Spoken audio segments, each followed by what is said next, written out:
შეჯერობით, ყოველ შემთხვევაში ამ ეტაპზე როგორც ჩანს ეს წერილები კიდევ ბევრი იქნება. არაფერი ახალი არ გვინახავს.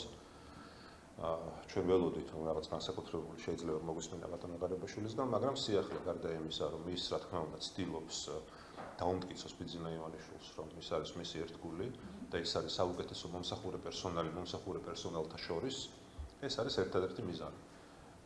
მას ნაცვლად იმისა, რომ საკუთარი ინფორმაცია, რასაც ის ფლობს, რა თქმა უნდა, გამოეყენებინა იმისთვის, რომ რაღაც ამ ქვეყანაში პროცესები, პოლიტიკური პროცესები ზოგადად ქვეყნის სასარგებლოდ შეცვლილიყო, ერთადერთი რასაც აკეთებს, ისევ საკუთარ თავს იცავს და ასე ვთქვათ, ცდილობს დაუმტკიცოს კიდევ მეორე ივანიშვილს, რომ არის მომსახურე პერსონალი ბევრად უკეთესი, ვიდრე მაგალითად კობახიძე და მდინარაძე არიან. ასე რომ არაფერი განსაკუთრებული მეცეღმეებში ჩვენ არ შევალთ და ვერჩევალთ, რასაც ვხედავთ არის ის, რომ ეს არის კლანებს შორის დაპირისპირების გაგრძელება.